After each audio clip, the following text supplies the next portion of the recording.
안녕하세요. 이번 시간은 4차시 스마트 시티 설계하기에 대해서 알아보도록 합시다.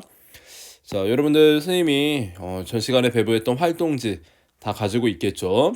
활동지 오른쪽 위에 학번과 이름을 기록을 해주면 좋을 것 같아요.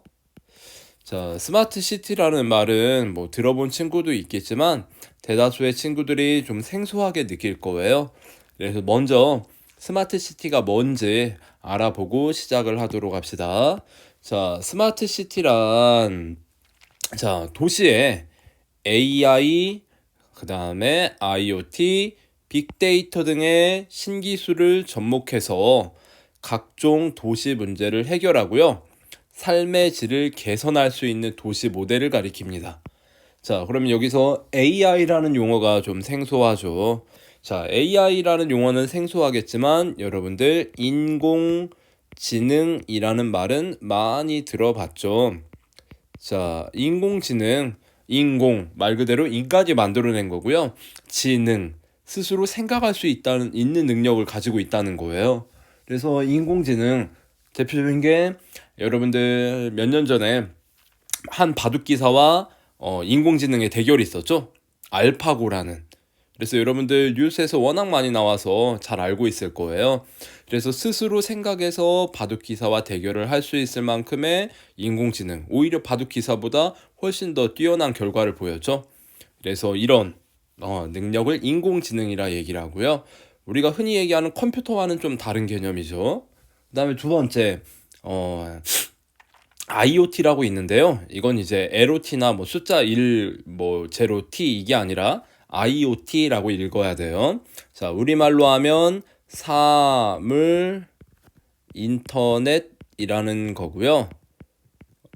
자, 먼저 사물은 어떤 물건을 얘기하죠. 인터넷은 여러분이 알듯이 어때요? 뭔가 정보를 교환할 수 있는 그런 수단. 그래서 사물 인터넷은 대표적인 게 여러분들 스마트워치 같은 거 있죠. 그렇죠? 어떤 물건에 인터넷 기능이 탑재되어 가지고 정보를 교환할 수 있는 이런 장치를 가리키는 거죠. 그 다음에 이제 마지막으로 빅데이터라는 신기술이 있는데요. 이 빅데이터는 크다라는 의미보다는 많은 이런 정보를 우리가 빅데이터라고 지칭을 합니다. 그래서 이런 신기술을 이용해서 도시의 문제를 이제 해결하는 건데요. 일단 여러분들이 알고 있는 도시는 이런 문제가 좀 있죠. 한정된 공간에 많은 사람이 모여서 다양한 활동을 하다 보면은 일단 인프라가 부족해질 가능성이 많죠.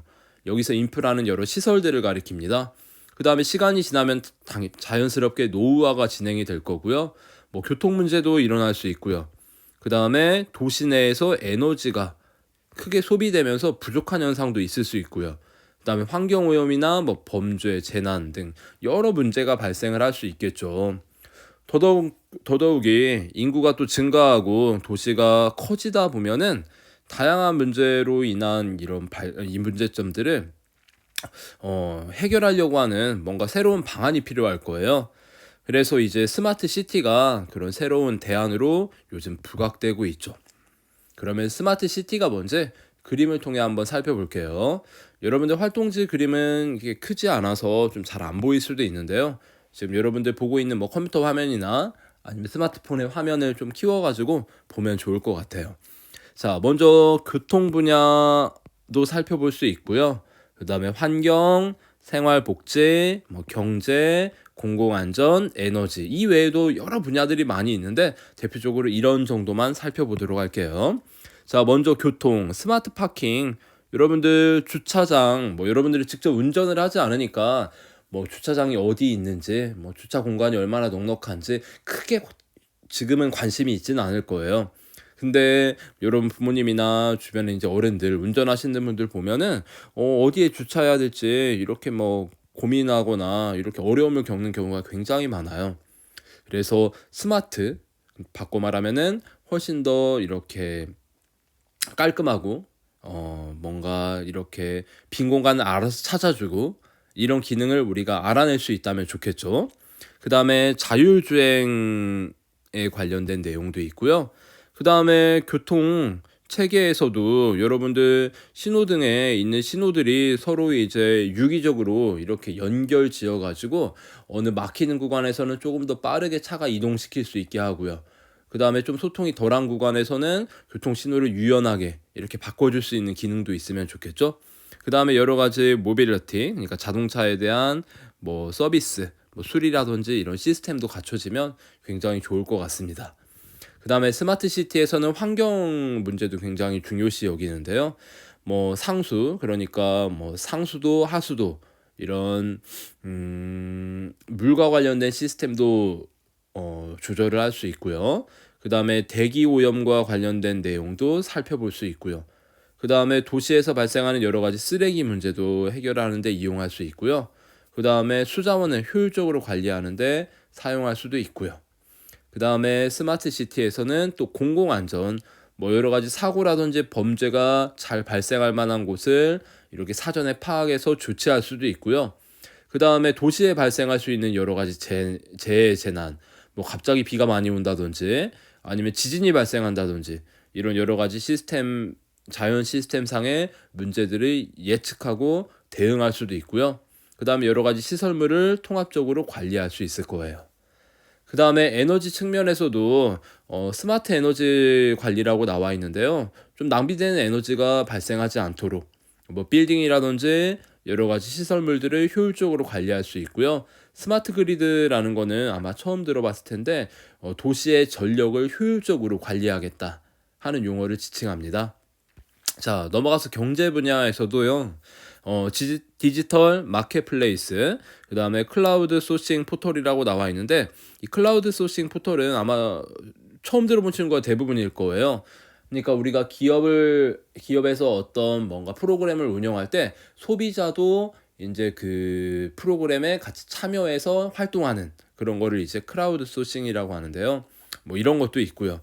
그다음에 이제 생활복지 면에서는 독거노인이 이제 노령화 때문에 많이 늘어나겠죠. 그러면 어떻게 케어해야 될지.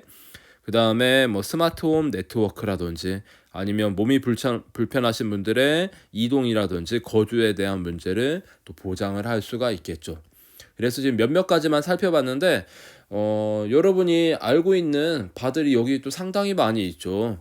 그러니까 정리하면 기존의 도시에 뭔가 컴퓨터, 인터넷, 그런 스마트 환경을 도입해서 도시의 문제를 해결하고 삶의 질을 개선시키는 이런 도시를 스마트 도시, 스마트 시티라고 이야기할 수 있는 겁니다.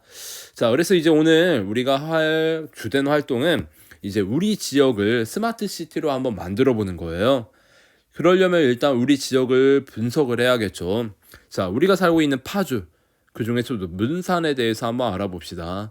여러분들이 문산의 주요 시설을 한번 먼저 조사를 해보도록 합시다. 선생님이 오른쪽에 이렇게 지도를 간단하게 여기 놔두긴 했는데요. 여기 뭐 모든 뭐 시설물들이 다 있지는 않죠. 뭐 홈플러스라든지 뭐 문산역, 뭐 병원, 그다음에 뭐 공원도 있고요. 그다음에 뭐 행정복지센터도 있고요. 뭐 몇몇 아파트도 나와 있는데요. 이 외에 여러분들이 알고 있는 문산의 주요 시설을 여기에다가 한번 모두 적어봤으면 좋겠어요. 적는 이유는 이 시설을 어떻게 활용해서 좀 더 가치 있게 쓸 수 있을까 하는 용도로 적어보자는 거예요. 자, 그 다음에 두 번째, 우리 문산 지역의 사회 도시 문제로는 뭐가 있을까요? 뭐 사회 문제로는 뭐 여러 가지 많이 있겠죠. 우리 지역이 가지고 있는 특수성에 대한 것들. 그 다음에 도시 문제로는 우리 문산이 가지고 있는 도시적인 문제. 한번 고민해봐도 좋을 것 같아요. 자, 그래서 이런 문제점을 보완하고 그 다음에 우리 문산이 가지고 있는 시설을 좀 더 개량하고 좀 더 좋게 만들어서 스마트 시티 문산을 한번 여러분들이 계획을 해보도록 합시다. 자, 일단 방법을 안내를 할게요. 밑에 공간이 좀 있죠. 활동지 밑에. 이 공간에다가 여러분들이 스마트 문산을 만들어 보는 거예요. 자, 먼저 첫 번째. 자, 그림을 그려서 표현을 해보도록 합시다. 하지만 모두 다 그림으로 나타내면 여러분의 생각을 알아보기 어렵죠? 그러니까 주요 시설은 글로 이제 설명을 해줄 거예요. 자, 예를 들어서 문산에 여러분들이 방금 얘기를 했던 여러 시설들을 어떻게 배치하고 그다음에 이런 시설들을 어떻게 연결하고 그렇죠. 그다음에 이런 시설들의 각각의 기능들을 여러분들이 여기다가 글로 이렇게 작성을 해주면 좋겠죠. 뭐 이런 식으로 해도 좋고요. 아니면 말풍선의 형태로 이렇게 뽑아가지고 작성을 해도 좋고요. 여러분이 창의적으로 해보면 굉장히 좋을 것 같아요. 자, 그래서 2에서 생각했던 시설들 있죠? 이 시설들을 좀 더 개량하는 형태, 그 다음에 추가하는 형태로 해보면 좋을 것 같고요. 그 다음에 사회 도시 문제를 해결하는 방안이 반드시 들어가야 될 것 같아요. 그 다음에 이제 제일 중요한 건 스마트 시티다 보니까 스마트 요소를 잘 살려야 될 것 같아요. 우리가 일본에서 알아봤던 인공지능이나 뭐 사물 인터넷, 빅데이터 이런 것들을 충분히 활용해 가지고 우리 문산 지역이 누구나 살고 싶은 지역이 될 수 있게 여러분들이 한번 구상을 해보도록 합시다. 자, 시간은 뭐 충분히 많죠. 여러분들 한번 곰곰이 고민해 보시고요. 열심히 한번 작성해서 작성한 결과는 선생님이 온클에 올려놓은 패들렛 주소에다가 여러분들 학번 이름과 함께 기록해주면 여러 친구들과 함께 나눌 수 있을 것 같아요. 그러면 스마트 시티 분산 지금부터 한번 시작해 보도록 합시다.